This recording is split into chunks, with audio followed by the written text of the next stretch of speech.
Donc salut à tous, aujourd'hui on va parler d'un incident qui est survenu sur Cloudflare. Franchement, on est pile poil dans la loi de Murphy. Franchement, c'est le truc voilà, c'est le truc qu'il fallait pas en fait. C'est le truc qu'on pouvait pas prévoir en tant que, en fait, c'était Ops sur une application. Un incident chez Cloudflare, c'est un truc que tu peux pas prévoir. C'est un truc que tu peux même pas anticiper si tu dépends d'eux pour tout ce qui est sécurité, tout ce qui est DNS.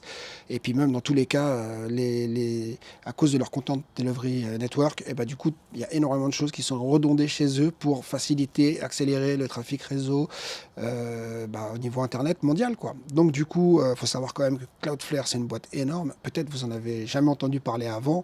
Ça représente 5,8 trillions de requêtes par jour. C'est juste énorme.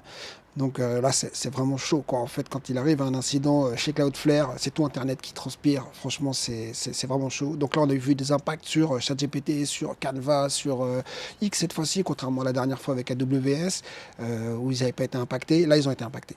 Donc il y a eu Doctissimo, il y a eu Marmiton, enfin voilà, il y a eu énormément de sites qui ont été impactés. Donc au début, ils pensaient que c'était une attaque des DOS de grande ampleur. Et au final, il s'avérait que non, c'était un fichier de conf trop volumineux et qui s'est répandu petit à petit dans leur network qui a occasionné cet incident.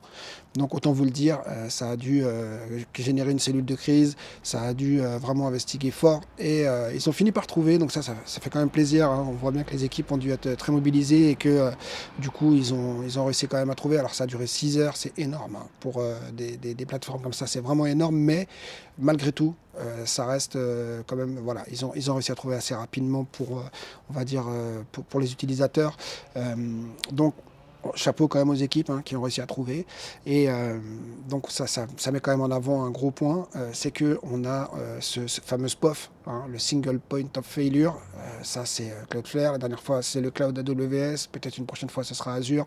Donc, toutes les entreprises passent de plus en plus par du SaaS, délèguent de plus en plus leurs services et du coup deviennent dépendantes un peu aux incidents qui peuvent survenir sur d'autres entités que la leur. Ça veut dire qu'ils peuvent prendre toutes les sécurités qu'ils veulent, ça peut quand même arriver. Donc un gros big up aux équipes DevOps de Cloudflare qui ont réussi à résoudre ça avec les équipes. Alors je sais pas si c'est les équipes Dev, Ops ou les DevOps ou l'ensemble, je pense que tout le monde était sur le tarmac, comme on dit. Et donc voilà, si vous voulez en savoir un peu plus sur ce que fait Cloudflare, tous ces services, tout ça, vous me le dites en commentaire. Si vous voulez en savoir un peu plus sur les applications, continuez de me suivre puisque je vais faire une vidéo dédiée spécialement aux applis et on se retrouve bientôt. Allez, ciao!